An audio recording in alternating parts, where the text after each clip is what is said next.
Hi, I'm Bob Batcher. I'm a board member of the Tidewater Winds, and it is my pleasure to bring three very special people to you. And we're going to have an interesting conversation about not just the Tidewater Winds, but what's it like to be an educator in music in today's world, and then the importance of the education process with Tidewater Winds. You know, the Tidewater Winds is giving great concerts that are John Philip Sousa and others influenced, but the magic behind the students with Tidewater Winds is what I want to talk about today. Maestro John Brewington. That's how I usually talk about you when I'm behind the microphone. How you doing? I'm great, Bob. It's so good to see you. Thank you so much for hosting us today and for highlighting this important work that the Tidewater Winds does. My pleasure. Now, pre-tape, I got talking with our two guests here, and I think I understand why you invited them to be here. But John, I thought you were the only maestro, and I've been told we got some other ones joining us. Would you like to introduce them in your own way? Absolutely, I would. Uh-oh. So, no, these are two incredible gentlemen that I have known for almost the entirety of my career. I've spent 35 years in public education now, and just when you think you see it all, you've had a pandemic hit us, and then everything has changed once again. But these are two of the finest gentlemen and directors that you'll ever want to meet. Dan Neipel is recently retired. He's the former director of bands from Thomas Eaton Middle School in Hampton, and Brian Webb is the director of bands at Kempsville High School. Dan is a percussionist with the Winds, and Brian Webb is our principal saxophone player. So I'm thrilled to have these two gentlemen along with us for this interview, Bob. Good, because one of the things we talked from the very get-go, I said, okay, I want to learn. I keep introducing you as Maestro John Brewington, and I got you way up on this pedestal. And then I think it was Brian. I'm not going to tell you who shared with me that there are other maestros. So what does the title mean? Maestro is an Italian term. It's an endearing term for leader. And so that's just one of the things that people refer to the conductor as the maestro. Brian, would you like to add to that? Oh, Maestro, Brian? Because it is an Italian word, it also is translated as master. So someone who pursues a master's degree in a particular subject, in music that is considered a maestro if they earn that level of degree. Dan, would you like to add to that? I don't know that I have anything else to add to that. I mean, this is big. I'm asking this question from the perspective of fifth chair clarinet, which is where I always ended up. And that's it. All I know is that, John, when I step on stage, and I've always said when I introduce that one of my favorite parts is when everybody's warming up, and it's chaotic noise that just is a cacophony of joy, and then you come up and raise your arms, and that's really when it all comes together, right? So it is orchestrated. Oh, it is absolutely and different conductors bring different things to whatever ensemble that they're leading. I can tell you, as I said earlier, as a 35-year educator, as a band director in public schools, I really only got to conduct a handful of times because the rest of the time you're really teaching. You haven't planted yourself on the podium and just being the sage on the stage, as it were. You have to be in the lives of the kids. You have to be helping them along. You have to be able to help them technically, not just musically. And when you deal with a group like the Tidewater Winds, when I get to be up with them, I don't worry about any of the technical proficiency, those aspects of the instrumental playing. The musicians bring that to the table. I really am able to bring together the best of what they bring, and then try to make it as musical as I possibly can by bringing those individual pieces together, having different groups play a little louder, softer, more intense, with less edge, brighter or darker sound. All of those things kind of come into play when you're leading an ensemble. And that is the joy of being able to be in front of a group like the Tidewater Winds. Yeah, and I think, I was kind of doing some mental math and I stopped at a couple of thousand, but you've got thousands of hours of professionalism in playing. Now you get a kid who's 18, 19 years old, who his mom says he does a really good job of percussion. And he comes to Dan and says, I want to be an intern with the Tidewater Winds. How's that work? So we have a very robust internship program with the Tidewater Winds. It's been that way since the beginning. And it's one of the things that really attracted me to take this position on as conductor and music director of the Winds, because I am an educator at heart. And I'll tell you that, when I was 13, 14 years of age, somebody gave me a shot and helped me tremendously, helped my career, helped propel me, helped to inspire me, and to want to do better, to be a better musician, a better percussionist at the time. And that's what we want to be able to do for the students that come and are become an intern with us.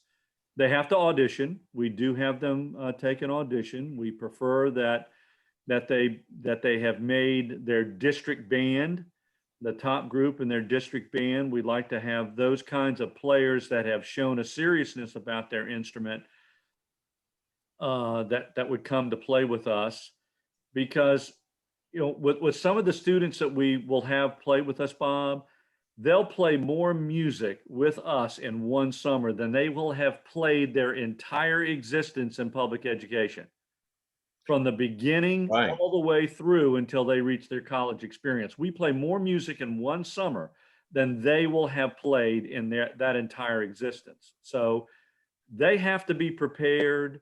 They have to have a certain level of musicianship in order to come in and play with us. And then we sit them side by side with professionals like Brian and Dan, and they help these students along the way. In some cases, it will be giving them technical advice. In some cases, it may be their setup, how their the instrument itself, their mouthpiece reed setup, making suggestions to that. Those kinds of things to help them be successful in immersing themselves into a concert band. So, those are some of the things that we try to do for our interns and bring them in to give them the opportunity to play music at the highest level, and a lot of it to immerse them in that experience. Well, and I think I may have given away one of the secrets. I talked about John Philip Souza at the beginning and others, because over the last several years, the Tidewater Winds has really kind of morphed into a lot of others with a thread of John Philip Souza. And I know there are parts where I've heard you guys play and says, that's not supposed to be being played by a 60-piece band. How'd they do that? That's right. So yeah, so they're really learning how to play different adaptations and arrangements too, right? Without question, over my tenure with the Winds, the idea of it being a Souza style band has really meant this, Bob, is that John Philip Souza, one of the things that was so great about what he did with the concert band was that he traveled from city to city, town to town, state to state. And like us in the Tidewater Winds, we travel to all of the areas of Hampton Roads. And when you do something in the John Philip Souza style, it's not necessarily a march necessarily. It is the fact that you bring the best music and the best soloists to the stage for whatever concert that you're putting together. That's the John Philip Souza style. So we'll play some marches. We're going to continue. We'll always do that because there's a rich tradition of that in the concert band. But we really have moved well beyond just playing Souza style music into symphonic literature. Well, I've got a question from Dan. That's probably not going to surprise you, John, because I think when I've announced, you've heard usually after your intermission, I give the percussionist grief because in all that travel, I don't think, Dan, the percussionists ever lost their instruments under John Philip Sousa. But it seems like in the back of the stage, there's this chaos, and there's several of the interns have actually come into playing, but they're running all over stage. Why is that? Well, a lot of times you have various parts to cover, and sometimes you can set up your instruments beside one another. And sometimes for other reasons, they have to be separated. Perhaps somebody else is using that instrument for another piece or another part of the same piece. So there is definitely motion back in the percussion section. And some pieces will cause more of that to happen. Some pieces you'll stand in the same spot the whole time. But I think that's probably why you're seeing that activity back in the percussion section. Okay, because the other thing is some of the things you play back there, I don't consider musical instruments. And is it really written in the music that bang that one stick against the other? Yes, I would say with this type of ensemble, we're not back there just making racket and sounds like we feel like. No, it's awesome. Those parts are written, like for playing the ship's bell. I mean, that's something that is part of one of the pieces for the Tidewater Winds. And percussionists do get called upon fairly frequently to create sound effects. So while it might not be a traditional musical instrument to most folks, it's appropriate for that particular piece at that particular place in the piece, because that's what the composer wanted. Okay, so you get a fifth grader comes in, not at Tidewater Winds, who thinks he has rhythm. Does that make him a good drummer? Well, that's a good start. It's important to have a good sense of time as a percussionist. That's pretty much all musicians. But a lot of times, as you're probably aware, particularly if you're playing drum set, you need to make sure that you're laying down a nice steady beat. Because if you're not, if you're speeding up and slowing down, there's not going to be too many happy musicians with you on the stage. It's important that the percussionist is able to maintain a nice steady pulse because everything kind of locks into that. Because John, if you're up there trying to keep a beat and the percussionists aren't, who wins? Usually they do. Unless it's in rehearsal, and then I do. Yeah. Well, as you know, I've been blessed to be the father of a performer, but she was a singer. And I remember those early concerts, of course. And I got to tell you, when I sat in on the fifth grade concert band and I can't count, but I could count that 4 beat, you know. So it's different. But Brian, okay, you play what instrument? I play saxophone. So in a band situation with 60 other people, you have music that you follow, right? Yes. So what about in that situation though, where it's the bluesy? Is there music for that, or is it just kind of in the heart? It's both. The blues itself is a pattern, and it's a pattern of a chord progression. And it's basically 12 measures that repeat over and over, and I know exactly what chord is supposed to be played where. But as far as melodically, if I'm playing a blues piece that someone else wrote, I can use what they call the head, which is the melody of the tune, and then go into improvisation. And when I'm improvising, I know that there should be a specific chord underneath me as a foundation and not to stray too far from it. But as far as being written down, yes and no at the same time. John, how does that make you feel? Oh, I love that freedom. I do. I love the opportunities that we afford musicians on occasion to express themselves without all of the without it being expressly written on the page. So the improvisation piece of it is an important piece of what we do. A lot of jazz will lend itself to that. And we have, many times we'll have open solos in some of the literature that we play. So as Brian just talked about, there's a structure to it, but there's also a freedom for the musician to bring their own their own personal taste, their own personal style to what they're playing. But now, okay, with Brian, if you've got a saxophonist that comes in and wants to play in the school band, and they've got more passion than they've got talent, or willingness to follow the music, let me put it that way. How do you work with that? I mean, in a clinic, in a workshop, or one-on-one? Because passion can mean talent. They say that's God-given No, talent. it is. Passion is a great thing, and the willingness to put the work in to learn what your craft and what you're doing is important too. But if they can't follow the guidelines in a concert band situation, it's difficult to be able to say you can have that freedom.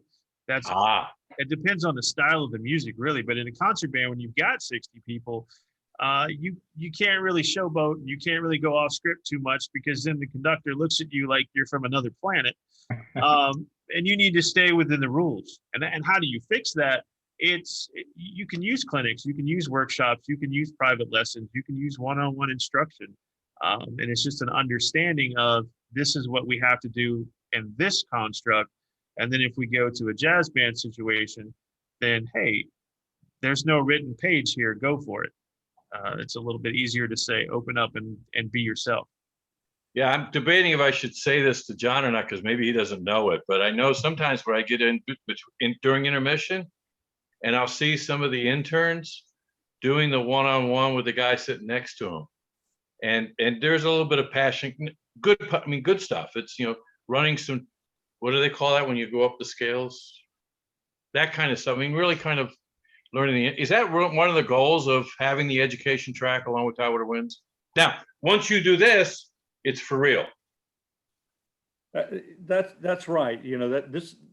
Once the concert begins, it's all about application of everything that you can bring to the table. You're rehearsing your own individual musicianship, but while we're rehearsing and even beforehand, we try to provide guidance for our students, giving them the music ahead of time, making sure that they understand how to prepare themselves.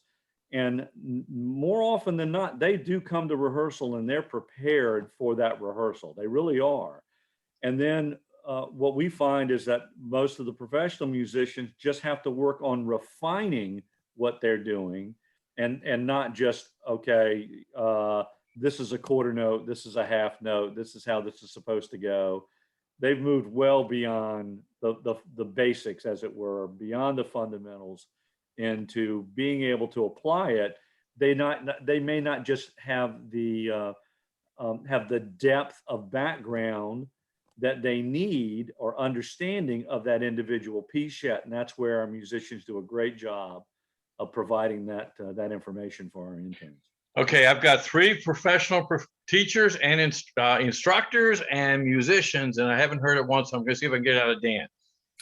John said they're prepared. How does a musician get prepared for a concert or for a class? Well, there's a number of things that you can do. Certainly personal practice. You have to, there's that word. What's that? Well, there's that word. Practice. Right. Yeah, that's a must. If the music is available on recordings, it's great to be able to practice with different recordings. It's kind of like playing with the band ahead of time, so you feel a bit more comfortable with how your part fits with everything else. Particularly as a percussionist, if you're not playing a pitched part, if you're playing something that's strictly rhythmic, it really helps to know how your part fits with everything else that's going on in the band or orchestra. So practicing ahead of time is definitely a must, and just doing your best possible to prepare yourself for the rehearsal. We're having this conversation as we move through COVID, and of course, live performances and large numbers of people aren't there. A few months ago, I talked to a couple of the musicians from Tidewater Winds in the throes of COVID, and they were usually very busy teaching, performing, both with the band and in clubs or whatever scene they could. And they told me about really missing the passion, the commitment to music and performing it to the point that they practiced every day, even though one of them has been playing a horn for 50 years. You guys still practice? Yes, yes. But you already I would know it. say Why? to keep your skills up and for desire. I mean, there is hopefully some enjoyment in playing your instrument. Of course, for myself, I can only speak for myself, but I know that I practice more when I have something to prepare for a performance. But I do enjoy playing my instrument. So there was times where I'll just sit down and play and enjoy that. Ryan? I agree with, especially with the last point of just wanting to sit down and enjoy playing something. But there's always things that I can pick up on that I know that I don't know. And that was the best thing about being educated and then going on to graduate school was the more that I got into a subject, the more I realized I don't know that much about this subject. So I continually try to find something different to play. And that's the key to practice, where some people don't necessarily understand that practicing isn't necessarily playing things that you already know how to play.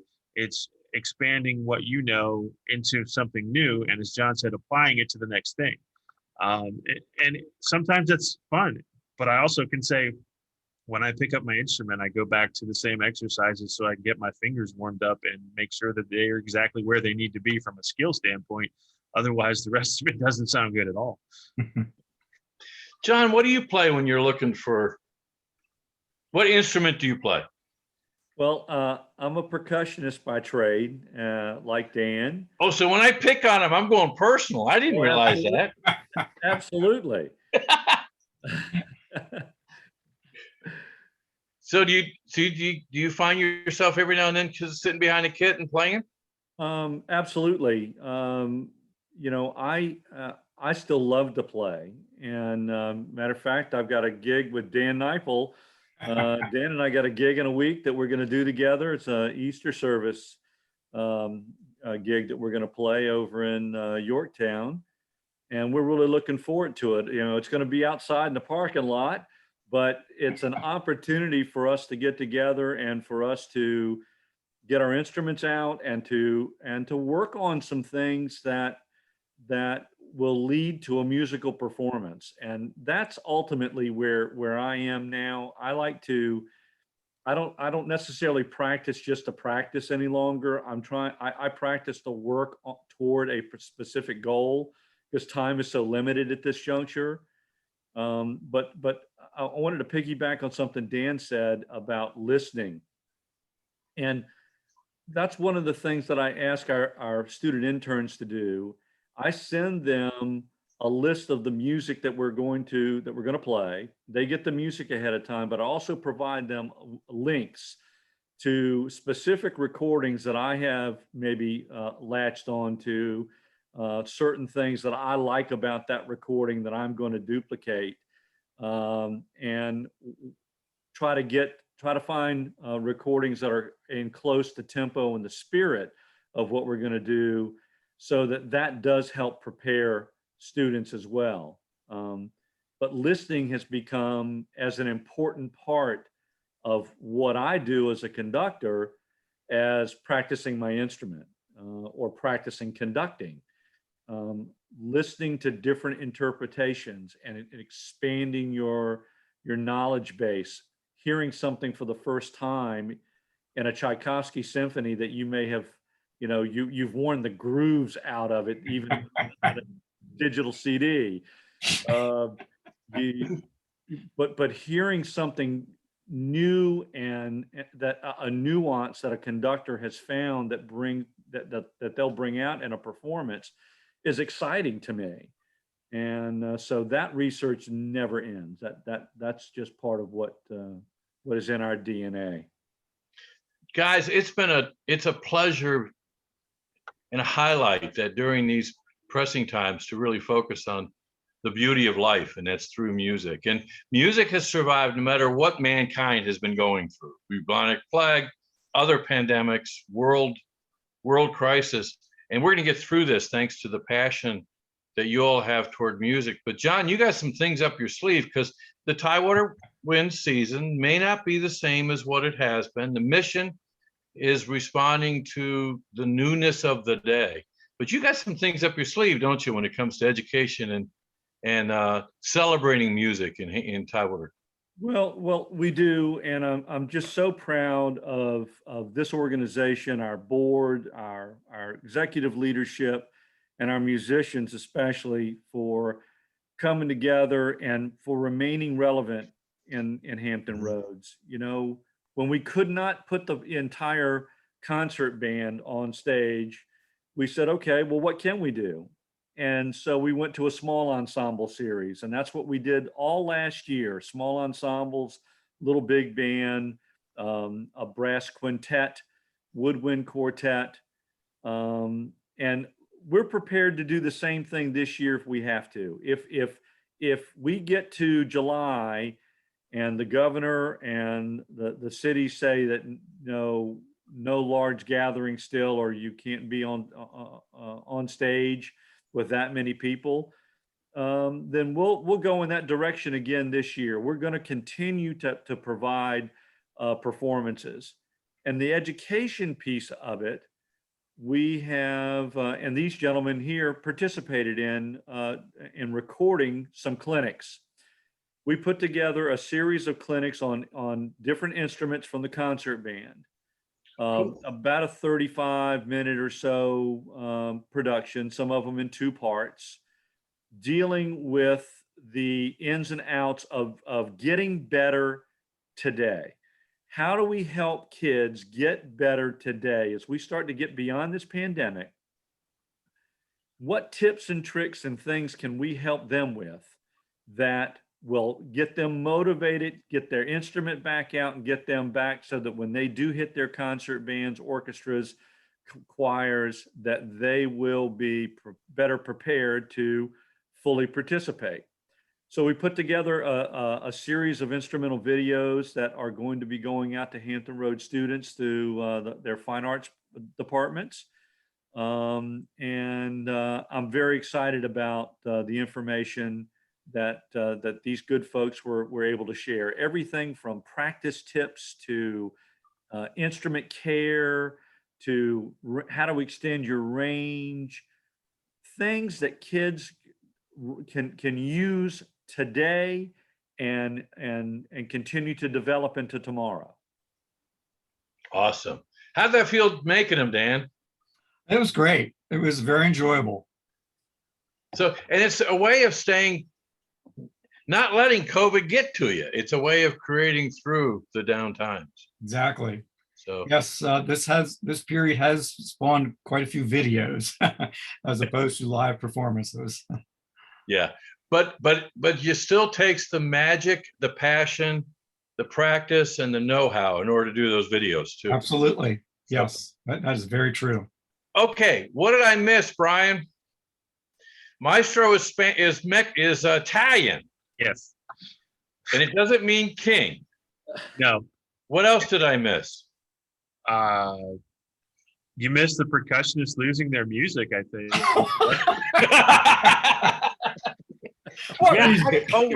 That's usually universal depending on what band you're in, but I've seen the Virginia Wind Symphony scramble to find their music because they didn't bring it to the earth.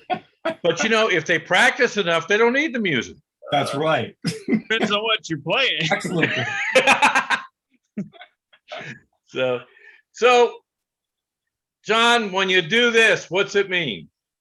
It means sit back in your seat, relax, and get ready to enjoy a great concert. I am really looking forward to getting back in the swing of it. It may be different, but it's going to be awesome. And I appreciate you all being so committed to making sure that our youth don't lose it, but really are able to be connected in a variety of clinics, workshops, on video, in person, or whatever it takes. But I do love the looking in the faces of the interns during the concerts when you all are working one-on-one with them. And then they're able to stand up and perform every John Philip Souza they ever knew about. Thank you, guys. Thanks for being with us. John, thanks for being the Maestro, John Absolutely. Brewington. Appreciate it.